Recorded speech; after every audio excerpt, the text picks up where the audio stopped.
दोस्तों हम में से बहुत सारे ऐसे लोग होते हैं, जब लोकल एरिया में घूमने की बात होती है कि मतलब शॉपिंग करने जाना है, गली के बाहर तक ही जाना है, कुछ चीज़ लेके आनी है, तो हम स्कूटी के साथ में हेलमेट यूज़ भी ना करें, हम बिना हेलमेट के ही चल देते हैं। लेकिन कई बार गली के बाहर ही पुलिस वाला मिल जाता है कि आप गली के बाहर निकले और वहीं पे पुलिस वाले ने रोक लिया और आप कहोगे कि यार ये कैसे हो गया। अब उसके बाद में कई बार ट्रिपलिंग का चालान, कई बार स्पीडिंग का चालान, तो मतलब चालान वालान हो जाते हैं जब हम गलती करते हैं। तो only if we do mistake, English देख रहे हो मेरी, तो ये नॉर्मल सी बात है कि अगर हम गलती करेंगे तो हमारा चालान कटेगा ही कटेगा। लेकिन कई बार क्या होता है कि पुलिस वाले एक चीज़ ढूंढ ले कि भैया इसने ओवर स्पीडिंग करी है, ट्रिपलिंग करी है, उसके बाद में ला लाइसेंस ला आरसी ला, पीयूसी सर्टिफिकेट ला, पोल्यूशन का जो सर्टिफिकेट होता है वो मांगेंगे। मतलब ढूंढेंगे कि कहीं ना कहीं से मिस्टेक निकले और उसके बाद में तुम कुछ दे के निकलो, चालान वालान दे के निकलो। तो एथर इलेक्ट्रिक स्कूटर का भी इसी तरीके का एक चालान कट चुका है, इलेक्ट्रिक स्कूटी का चालान। जी हाँ, किस चीज़ का? पोल्यूशन सर्टिफिकेट नहीं था उसके पास में, जबकि पूरी इलेक्ट्रिक स्कूटी के अंदर साइलेंसर भी कहाँ होता है। लेकिन केरला के अंदर पुलिस वाले ने ऐसा चालान काट ही दिया ज़बरदस्ती, और ओनर भी पता नहीं कैसा रहा होगा, उसने भी कोई फाइट नहीं करी, उसने भी सीधा चालान कटवा दिया। और इसी तरीके से केरला के अंदर एक और चालान कटा था, अगर आपको याद हो, कि टंकी के अंदर इनसफिशिएंट पेट्रोल था, आपके पास में पेट्रोल नहीं है, पेट्रोल की सुई ई पे गई हुई है, तो इस वजह भी आपका चालान कटेगा। तो मतलब चालान काटना है तो काट के ही रहेंगे केरला वाले। आई थिंक और भी कई सारे चालान कटेंगे केरला के अंदर इसी तरीके के। मे बी अगर किसी लड़की को बिठा के जा रहा हो तो भैया इससे तूने शादी नहीं की, इस वजह से भी तेरा चालान कटेगा। ये लड़का बैठा रखा है तूने पीछे, ये तेरा लड़का नहीं है, इस वजह से भी चालान कटेगा। तू बाइक चला रहा है, तू नामर्द है, इसलिए तेरा चालान कटेगा।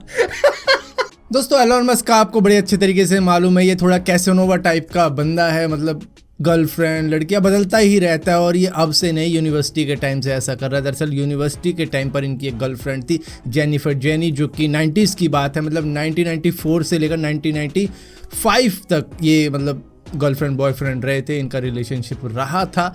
लेकिन उसके बाद में ये दोनों सेपरेट हो गए थे, क्योंकि एलोन मस्क का आपको मालूम ही है। लेकिन फिर भी इस लड़की ने अपनी सारी वो यादें संभाल कर रखी थी जो भी एलोन मस्क के साथ में इसने बिताई थी, और वो सभी फ़ोटो अब जाके ये ऑक्शन कर रही हैं, क्योंकि पैसों की ज़रूरत है उनको। तो और ये भी सही टाइम है क्योंकि वो दुनिया के सबसे अमीर आदमी है इस वक्त में, तो वो ऑक्शन करके कुछ पैसे जुटा ही लेगी। तो इस तरीके से तो ठीक है। लेकिन इस फोटो के अंदर एक फ़ोटो ऐसी वाली भी है जिसके अंदर ये दिख तो रहे हैं, लेकिन राइट बॉटम कॉर्नर पे ये कौन है? इसका ढूंढना ही इंसान था, जानवर था? स्पीशी अभी भी मिलती है या ख़त्म हो गई ये वाली? दोस्तों आजकल की यूनिवर्सिटी के अंदर, स्कूल वगैरह के भी अंदर मोबाइल, स्मार्ट वॉच वगैरह स्टूडेंट लेके चले जाते हैं, लेकिन इनका वो मिसयूज़ भी कर देते हैं एग्ज़ाम वगैरह के अंदर। एग्ज़ाम के वक्त में वो इससे गूगल महाराज से आंसर ढूंढ के भर देते हैं, और इस तरीके के स्टूडेंट काफ़ी अच्छे नंबर भी ले आते हैं। लेकिन इन्हीं के जैसे स्टूडेंट्स को रोकने के लिए एक मैडम ने एक ऐसा पेपर सेट किया जिसके अंदर एक ट्रिकी क्वेश्चन डाल दिया। ये कुछ ऐसा ही था जैसे कि 6ठी के स्टूडेंट का मैथ का एग्ज़ाम है और उसको 11th का सवाल पूछ लिया मैथ के अंदर ही, जिसके बाद में देखो जिसने नहीं पढ़ाई की होगी वो तो इंटरनेट से उसका भी जवाब ढूंढ के डाल देगा, लेकिन जिसने पढ़ाई की होगी उसको मालूम होगा कि भैया इसका आंसर मेरे बस की नहीं है, तो सवाल सिलेबस का था ही नहीं, जिसके बाद में वो ऐसे ही छोड़ देगा। लेकिन 14 ऐसे स्टूडेंट पकड़े गए जो कि इस ट्रिकी क्वेश्चन के अंदर फंस गए, और उन्होंने इंटरनेट से ढूंढ के उसका भी जवाब लिख दिया, जिसके बाद में मैडम ने कहा आओ बेटे आशीर्वाद ले लो मेरा। दोस्तों आप में से बहुत सारे लोग शायद जानते ना हो कि पहले इंडिया के अंदर भी ऑनलाइन आपको ऐसे डिवाइस मिल जाते थे जो कि सीट बेल्ट के अलार्म को